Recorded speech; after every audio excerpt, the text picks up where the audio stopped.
Today, you're going to get this NFL draft content. We're going to start with quarterbacks, and all that's coming up after the bumper. Don't be cornering me. Hold up. Time. You got to help me with that corner shit. What's up, kinfolk? It's RJ Young. I am not on a step mill. Consider hitting the like and subscribe button because I upload a video every single day. It's always college football related, sports related. We have a good time. Today, I want to start with quarterbacks. I'm taking Justin Fields. Period. If I got the first pick in the draft and I need a quarterback, I'm taking Justin Fields. If I think I need a quarterback, I'm trading up to go get Justin Fields. Why? Because according to Pro Football Focus, there really are some great quarterbacks in this draft, but these college quarterbacks with the most games graded over 80 since 2018 include Joe Burrow at 1 with 17, Trevor Lawrence at 2 with 17, Justin Fields at 3 with 16, Zach Wilson at 4 with 14, and Mac Jones at 15, right? So the starts matter for me here because taking into account Trevor Lawrence, you're talking about a dude who started a ton of football games, right? And really, for many people, is the consensus number 1 overall draft pick. Fine, that's okay. Lawrence took over as the starter for Kelly Bryant in September of 2018, ahead of a game against Georgia Tech, took them all the way to a national championship, 15-0, one of the best teams of all time. He also got to start 36 times, which means that only 40% of his grades were over 80 or over, right? Now, couple that with Justin Fields, who only had 22 starts over the course of his career, and you still get to 73% of his starts were graded at 80 or better. Right? So given the sample size, Justin Fields extrapolated over 36, it's going to be way better than Trevor Lawrence when you're talking about grading quarterbacks. Some of y'all really like Zach Wilson. So I went ahead and I took apart what I thought were his 10 best games. And what we're talking about really is his best game was his last one. He went for 425 with 330 yards in the first half, 5 total TDs in the Boca Raton Bowl, roofclaim.com, Boca Raton Bowl against, vaunted 2017 national champion Central Florida.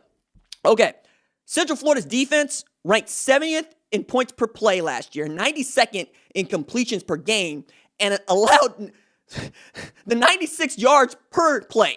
Okay, defense, actual bad. Richie Grant, keeper. Really love him. I think that Gus Malzahn with Dylan Gabriel and Jalen Robinson is going to be a lot of fun. But you're also talking about his best game, Zach Wilson, came against Central Florida, Boise State, Houston, Western Michigan, and then USC. And that USC team went 8-5 and got housed in the Holiday Bowl. I'm not in on Zach Wilson. The dude's been starting for 3+ years. And y'all just now getting around to trying to call him good because BYU actually was undefeated until Coastal Carolina showed him what's really good in Conway, South Carolina. Conway, Arkansas is where Central Arkansas is located. It's on the brain. Also, they're going to move up to the Sun Belt, not this year, but the next year. And that's going to make, the Bears going to be formidable, I think. The Sun Belt's such a good league, such a deep league. And then you're talking about Mac Jones, right? Who started the fewest games of anybody on this list. But also is surrounded by a Joe Burrow assortment of players, right? Jalen Waddle, Devontae Smith, Najee Harris, Alex Leatherwood, Landon Dickerson, and Evan Neal, all better football players than Mac Jones. Mac Jones is immobile as a quarterback. Immobile, right? He's a statue. We've seen that dude out there on the run. Unless it's wide open, you don't want to take it off. And even then, he looks nasty trying to slide. Good quarterback. Not the first one that I would take off the board, okay? So when I'm talking about Justin Fields, I'm talking about passing grades. But I'm also talking about a man that has really put his career on the line 3 times in 3 years to play college football, let alone in the NFL. The first time he did that was when Major League Baseball general managers were calling his father, asking him, begging him to tell Justin to graduate in the spring rather than early in December. Because if he graduated in the spring, they would have been able to draft him in June, sign him to a contract, pay him millions of dollars for 30 days of service, and then he goes back to playing college football. Fields did not want to do that. He wanted to enroll right away at Georgia, believing that he could contend with Jake Fromm for the starting quarterback job. I don't think that he ever got a chance to actually beat Jake Fromm out for that job. Otherwise, we know how that would have ended because Justin Fields ends up transferring to Ohio State where he sets the world on fire, right? He risked it again when we're talking about, hey, I could opt out of playing in 2020 like Micah Parsons, like Jamar Chase, like Penei Sewell. No, I'm loud about wanting to play college football. I want an opportunity to lead Ohio State back to the college football playoff and to a national championship, and I'm willing to risk my livelihood to do it.